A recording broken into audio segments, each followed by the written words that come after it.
Que Dieu vous bénisse tous. Aujourd'hui, nous allons parler de la foi.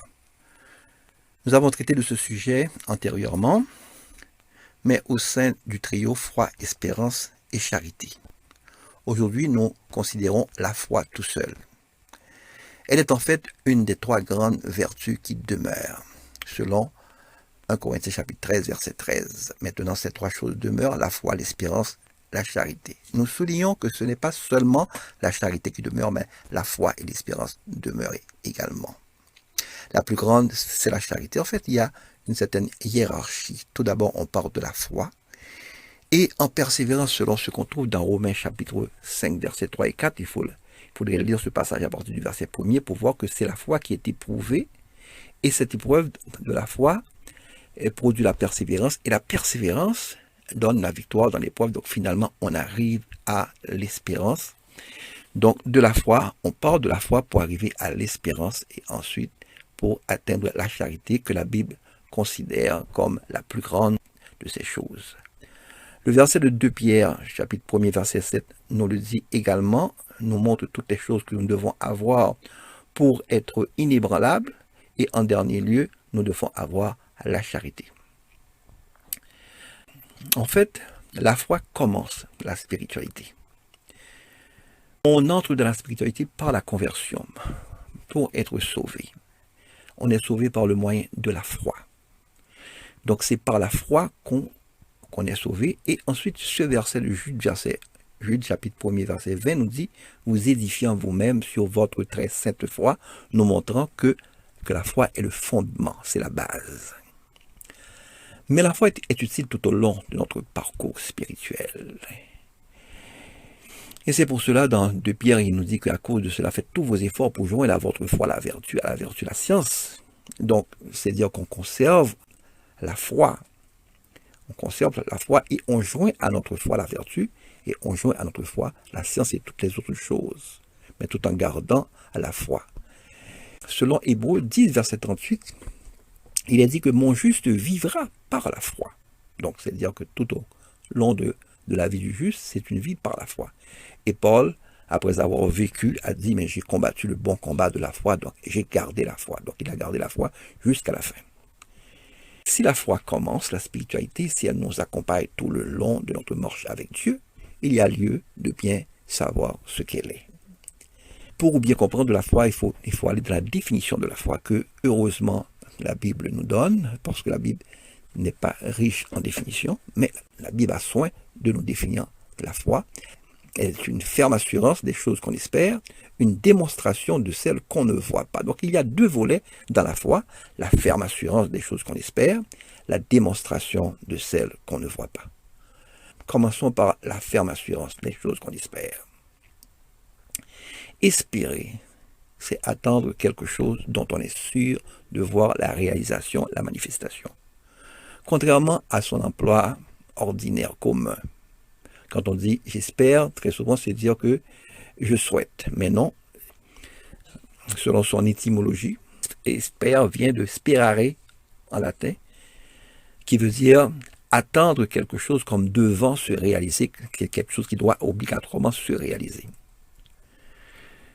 Donc nous notons que la ferme assurance, c'est qu'on est fermement assuré dans son intérieur. On sait que la chose va arriver, mais personne ne peut le voir à l'extérieur. Et pour le voir, il faut la démonstration. Et c'est justement la deuxième partie de la définition qui rentre en jeu maintenant que la foi est la démonstration des choses qu'on ne voit pas. Démontrer veut dire montrer l'évidence de quelque chose par le raisonnement, la parole ou les faits, des actions. La définition parle de la démonstration de ce qu'on ne voit pas. Mais qu'est-ce qu'on ne voit pas? En fait, on ne voit pas la ferme assurance, on ne voit pas ce qu'on espère. Donc il faut le démontrer, il faut que cela sorte dehors.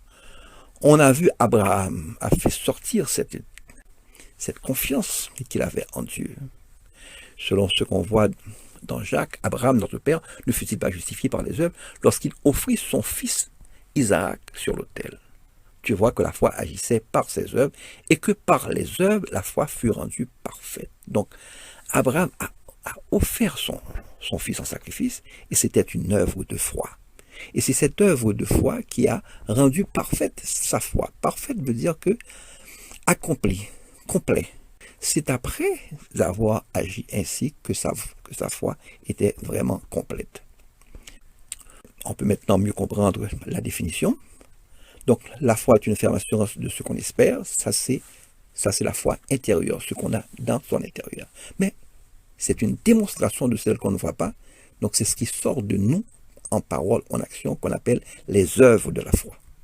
Pour que l'on ne se trompe pas, le livre d'Hébreux nous donne, dans le chapitre même de la foi, nous donne toute une liste de serviteurs, d'hommes de foi, qui ont produit des œuvres de foi, des démonstrations de leur foi. Abel offrit un sacrifice excellent à Dieu. Enoch marcha 300 ans avec Dieu jusqu'à lui être entièrement agréable. Noé construisit une arche. Abraham quitta son pays pour un endroit qu'il ne connaissait pas. Et il offrit en sacrifice Isaac. Sarah fit avec son mari ce qu'il faut faire pour avoir Isaac. Isaac prononça des paroles de bénédiction sur ses fils. Joseph donna des ordres au sujet de ses os. Moïse fut caché par ses parents, mais plus tard, il devait produire sa propre démonstration de foi. Il refusa d'être appelé fils de la fille de Pharaon. Donc nous voyons, il y a toujours une démonstration de foi. Toutes les fois qu'il y a la foi. Il y a des gens qui pensent que les œuvres, c'est donner de l'aumône, ou bien s'occuper des malades, ou bien distribuer des pains aux gens qui sont affamés. C'est pas du tout ça. C'est pas du tout ça ce que la Bible appelle œuvre de foi. Vous pouvez le faire, mais c'est pas ce que la Bible nous enseigne. Il faut voir que la foi est associée aux œuvres. C'est que, veux-tu savoir, ô homme vain, que la foi sans les œuvres est inutile. Il s'agit des œuvres en rapport avec notre conviction intérieure. Donc, quand on est convaincu à l'intérieur, il faut qu'on produise des œuvres. Par conséquent, si on veut marcher dans la foi, celui qui croit du cœur doit confesser de sa bouche. Comme il est écrit, car c'est en croyant du cœur qu'on parvient à la justice, et c'est en confessant de la bouche qu'on parvient au salut. Celui qui croit qu'il devient une nouvelle créature par la mort et la résurrection du Christ doit accomplir l'œuvre qui correspond à cette foi, qui est le baptême. Comme il est écrit, celui qui croira et qui sera baptisé sera sauvé. La prière aussi, étant un acte de foi, doit se faire avec des mots et une attitude de prière. La louange doit se faire avec les expressions de la louange. L'adoration également doit se faire avec la posture de l'adoration. Faites donc toujours l'œuvre qui correspond à votre foi. Que Dieu vous bénisse.